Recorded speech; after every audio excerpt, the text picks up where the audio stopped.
So I'm Lucy, and I'm Head of Product at the MakeCode Educational Foundation. Do you want to introduce yourself? I'm Emma Posey, and I'm Project Manager for the Accessibility Project. So we are, for the next 15 minutes, talking a little bit about our journey and giving you a bit of an overview of what the project that Rachel's talked about from accessibility looks like from the MakeCode Educational Foundation side and what we've been involved with. And then straight afterwards, kind of part two, is Matt and Rob from our tech team are going to talk more about the process of upgrading MakeCode to be screen reader compatible, so that has more of the technical side to it. So just for those of you, I recognise there are lots of people here who know a lot about MakeCode and others who may be meeting the foundation for the first time. So we're from the MakeCode Educational Foundation. We are home to this little board here, which is designed to bring computing to being hands-on. A lot of the code and the vast majority of users initially code with the MakeCode using Microsoft's MakeCode. Although you can use Scratch and other products with it. And we have a foundation called the MakeCode Educational Foundation that manages and sort of oversees all of the work relating to MakeCode, but we are a not-for-profit company. And our vision is to inspire every child to create their best digital future. And we really mean every child in this context. And that's why accessibility has been so hugely important to us, that we believe for equity reasons, it's super important for every child, regardless of access needs, to have a chance to learn to code just like everybody else. But it's more than that for us. For us, we believe that we really want to inspire the next creators of the future. And if for the benefit of the entire world, if there's more diversity in the people, the children of today that become the creators of tomorrow, that will benefit everybody. And children with a unique perspective from backgrounds in disability are particularly able to see things differently and produce really exciting solutions for the world. So that's one of the things. We're super passionate about accessibility at the foundation. You've seen some of this timeline already from the talk that Rachel gave. We have been focused on accessibility well, I've been focused on it for over 3 years. I've been at the foundation 4 years, and it was a topic really quite early on. And one of the things we recognized was quite at a very early stage that amongst all sorts of other accessibility work, one of the biggest blockers for us, as Rachel mentioned, was that block-based coding was simply not designed to be navigated by anything other than a mouse or on touch screen and screen reader compatible. And a bit like someone else mentioned earlier, at that point, we were talking to the MakeCode team, they're saying there's only so much we can do. This is really a Blockly problem. And 2 years on, it's very exciting I remember that first meeting we had with Blockly. We had no idea whether they were going to be enthusiastic about this topic or not. And lots of people were telling us all of this was impossible. And here we are 3 years later. So, a huge, you gave your thanks to us, and massive thank you to you for being there and being excited and actually finding a way to make this happen. It was long before the Blockly Accessibility Fund was a thing, and it wouldn't have happened without that, and it wouldn't have happened with all the people who've been really enthusiastic. And also huge thank you to the Microsoft MakeCode team, because this really has been a big partnership. It needed all of us to make this work. So as we've got on the timeline, last summer, keyboard controls were released in MakeCode, and this summer, hopefully, in about a month's time, once V13 from Blockly has landed and we've got everything together, we will have screen reader compatibility in MakeCode, along with a whole host of resources to support students getting started with it. And that's some of that journey is what I wanted to talk about.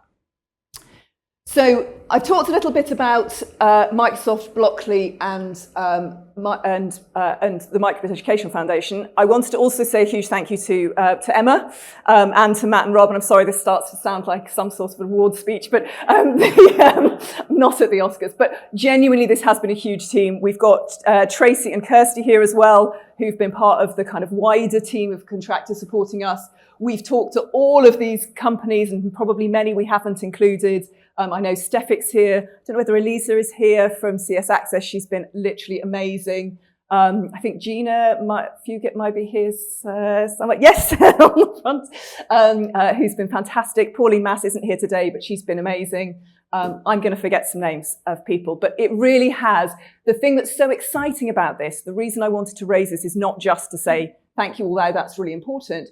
It's to say, if you are thinking about trying to do accessibility in your own instances of Blockly, there is a community there. They're passionate, they're engaged, they want this to happen, they want you to succeed. Lean into that and make sure you use those, make the most of those people. Use those people sounds wrong.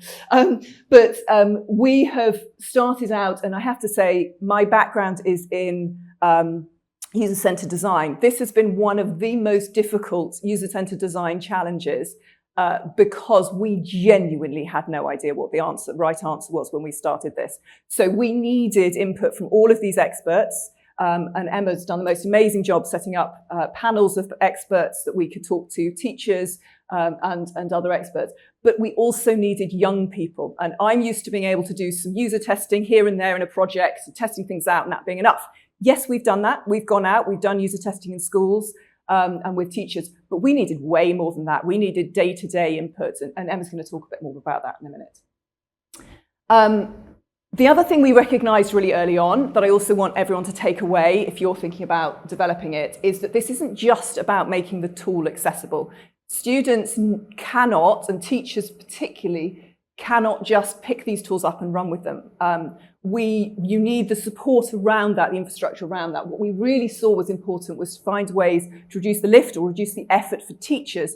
70% of visually impaired children are being taught in mainstream classrooms. That means you've got a regular teacher teaching a whole load of children with all sorts of diverse needs.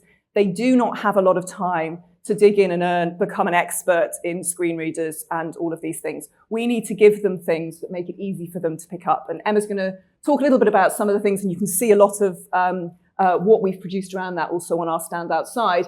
These are some examples. We've spent a lot of time on our website to provide completely free tools, lots of downloadables, and that's at microsoft.org/accessibility, and that will change a lot when Screen Reader goes live, and all sorts of videos and downloadables and things that support people to get started. Over to you. Great, thanks, Lucy. So, as Lucy said, we built a community of people who are already interested in this area. We did that early on, and it's something that I would really recommend, is if you're going to do a project, bring people early who know stuff. So that was with academics, researchers, educators, coders who were blind. And within that, we put together the Youth Ideation Panel, which Rachel mentioned. They were fantastic, and thanks, Rachel, for thanking them. They were 17 plus, so they're sort of older than our normal target age, but really useful because they're very articulate at that age, and they have opinions and they're happy to share them. They, some of them had coding experience and they hadn't had a go at MakeCode. So with them, it wasn't a matter of them just showing stuff, what do you think of this? We actually had conversations with them, and often we would sit back and they would discuss it together, and they would discuss the issues, and they would come up with potential solutions to them. They were really insightful, and Matt and Rob are going to talk about some of the sort of insights that we learned and shared and grew with them in co-creating. So another takeaway is a panel that's young and engaged is fantastic. Bennett and I, who's one of the young panelists, wrote an article which is available on the Microbit website, which goes into more detail about why it was such a special experience. So we have done hands-on research as well. So very much with the panelists, it was online. We did hands-on research. We went to the Netherlands, we went to the USA, and we went to Worcester in the UK. And we learnt a lot of stuff. So one of the things that we learnt was that actually the best way to learn about the microbit is to hold it in your hand. We added Braille A, Braille B for the buttons on the microbit, which really helped with orientation and navigating. We also provide further on resources. So we've got tactile graphic designs of the microbit, so that if they want to know a little bit more, they don't just hold it in their hand and hear an audio tour of the microbit. They can actually have a look at the components and features of the actual microbit itself. And we also have cutouts and of blocks that they can move around and modify in advance of having a go on MakeCode, but also whilst in MakeCode, it's a kind of way of cross-checking. Have I got the program right? And they check the actual cutouts. We've got all this on our stand outside, and we'll all very happily talk to you about it and how it was made. All these resources are going to be fully available and editable. One thing we've really learned is that no one thing is right for either. Teachers disagree, the schools disagree, different countries do things differently. So we went for giving as much option as possible. So on the right, you'll see we've got cutout option that you can cut them out, put them on magnets, otherwise they kind of tend to get knocked off the table, and put them on a magnetic board. We've also got the full completed program so that if teachers don't want to print something out and cut it up, they can go for the completed program. But we've also got the text code so that that can be read by a screen reader, or it can be printed out on embossed paper. So again, same thing, but in different ways. And that's what we really, really learned. That's another complete takeaway that we would recommend, is no one size for this. There's much options for the teachers. They're fully editable. So if they want to change the language or they want to change the different grade of Braille, we use grade 1, but they might want to use a different grade Braille. So this is a kind of sneak preview of the website. This will be available, as Lucy says, when MakeCode goes, the release goes live. And we've got 6 different activities. The first 2 are much more introductory, introduction to the microbit, introduction to MakeCode. And then the next 4 take learners through a sort of scaffolded process of being introduced to the different blocks.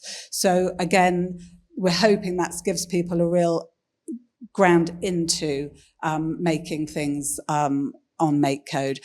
We know that lots of these learners have had no opportunity to work in block-based programming, which Rachel touched on and Lucy's already touched on. So really a whole kind of, I'm calling it an ecosystem of onboarding materials are really required for learners to engage. So I'm going to hand back to Lucy now with the clicker. And 2 things to add. Someone asked earlier, the toolbox. How do you find out what's in the toolbox if you can't see the toolbox? One of the things we've done with that was the tactile graphics. So you'll see if you look at our stand, there's a layout of MakeCode so that you can put your hands over it, see what the different regions of the screen do. And also, which I saw for the first time today, was a breakdown of the different tools, and each of the different toolbox categories or sections have a symbol next to them. So you can kind of get to feel the section. And in the screens, I don't know whether it was on those printouts of the page before, but those are also on the cutouts. So you can kind of start to learn this shape is equivalent in a way to the color that we're seeing. If you can see the color, you get that alternative way of identifying different toolbox categories. So we're trying to tie it all together and understand these things. The other thing to draw out, one of the really important things about blocks that we often overlook in the UK and possibly in the US as well, is that block-based coding is translated. So if you are a non-English speaker and you're introduced to text-based coding, you're nearly always also trying to do something in a language that's not your own. Block-based coding is translated, screen reading content can be translated. We are not going to be there on day 1 when this is released, but there is a wonderful translation program that we have with MakeCode and with our website. We're also exploring the joys of AI translation and the pros and cons there. But we will be hoping over time to be able to make this more accessible as well. Obviously, the blocks will already be translated, but some of the screen reader terms and things might take a little bit longer to come out. But I just wanted to sort of finish on this slide. These are some quotes that we've had through user testing and through our youth ideation panel. And it's a lovely moment for us. We genuinely are incredibly proud of the work here, and it really has been a massive team effort. And thanks again to the Blockly and to the Microsoft MakeCode team in particular for really properly making this happen. But it seems very simple, but to get a child, when you ask them what it was like in user testing saying it's accessible, when until now they couldn't access the world of blocks with all these major Blockly-based systems, is just amazing. It works again. I mean, simple statement, but it's really amazing. This one I really loved because it's that making them feel the same as the other students. They really don't want to stand out in the classroom, and they love that it's the same thing for them and their peer next door. And this was a quote from one of our youth ideation panel, which said that I can tell that users were involved in co-designing the final product by how polished it is. They are not used to this. These children are very used to having to take second best as being acceptable. The teachers' expectations are low, and that's why advocacy and making people aware of this is going to be a really big challenge after this. But the key thing for us, the pride moment, is that this is really, really working, and we hope, we're very well aware it won't be perfect. Nothing's ever complete and finished in accessibility. There will be lots of things that we still need to improve, but we really hope this is a good starting point, and we really hope we've lowered the bar for other people in other Blockly instances to take this on, and that it's not as huge a challenge, but you can learn from us. Please, we will consider you copying what we've done to be a great a sign that we've gone in the right direction. So please don't worry about replicating the kinds of things we've done. We would love people to learn from what we've done. So thank you very much. Thank you. Yeah, do find us if you have any questions.